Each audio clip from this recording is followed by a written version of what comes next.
सरकारें यूं ही आती रहेंगी जाती रहेंगी, कुर्सियां बदलती रहेंगी, लेकिन टोंक की गलियों में जब भी किसी के हक की आवाज़ उठेगी तो एक ही चेहरा सामने आएगा, वो है नरेश मीणा। पिछले काफ़ी समय से नदारद रहे नरेश मीणा एक बार फिर से एक्टिव हो गए हैं। दरअसल वो अपनी गर्दन में दर्द के चलते पिछले काफ़ी समय से आयुर्वेदिक इलाज करा रहे थे और वो जनता के बीच नहीं पहुंच पा रहे थे। लेकिन अभी नरेश मीणा का वो ही पुराना अंदाज़ देखने को मिला है। वो टोंक के दूनी में मुकलाना गांव में धाकड़ समाज की एक शादी में शामिल होने अपने साथियों के साथ जा रहे थे। जैसे ही वो घाट थाने के पास से निकल रहे थे, वहाँ एक घायल व्यक्ति था जिसे पुलिस वालों ने अस्पताल तक नहीं पहुँचाया। नरेश मीणा ने ये नज़ारा देख करके और वही पुराना आक्रोश उमड़ पड़ा और वो थाने में जाकर के धरने पर बैठ गए। नरेश मीणा ने पुलिस वालों से कहा कि आपने इसको अस्पताल क्यों नहीं पहुंचाया।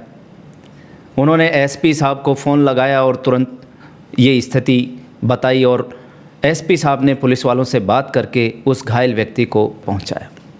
इसके बाद नरेश मीणा धाकड़ समाज की शादी में पहुंचे, जहां पे पूर्व मंत्री प्रभुलाल सैनी भी मौजूद थे।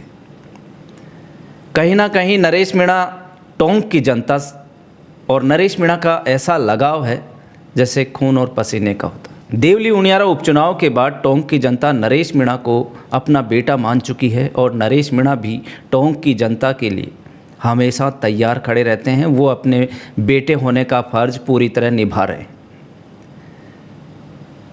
हाल ही में नरेश मीणा ने टोंक में धरना दिया था, जयपुर कूच का ऐलान किया था। उसके बाद उनकी 11 सूत्रीय मांगें जो है सरकार ने मान ली थी और हमेशा से जब भी कोई शादी ब्याह या कोई प्रोग्राम होता है, नरेश मीणा दौड़े दौड़े टोंक की जनता के बीच चले आते हैं। नरेश मीणा का टोंक की जनता से एक खास लगाव है। वहीं से देवली उनियारा में थप्पड़ कांड के बाद नरेश मीणा स्टार बन गए। अचानक से उनकी इतनी पॉपुलैरिटी बढ़ी और उनके युवा साथी खूब जमकर उनके साथ जुड़े। उसी का नतीजा है कि आज नरेश मीणा जन जन के नेता बन चुके हैं। कि नरेश मीणा के देवली उनियारा क्षेत्र में जहां उन्होंने विधानसभा का चुनाव लड़ा था, वहां पे अब नई कलेक्टर आ चुकी हैं, टीना डाबी। हो सकता है कभी अगर ऐसा कोई माहौल बना या कोई धरना प्रदर्शन नरेश मीणा को देना पड़ा जनता के लिए, तो टीना डाबी से भी सामना हो सकता है।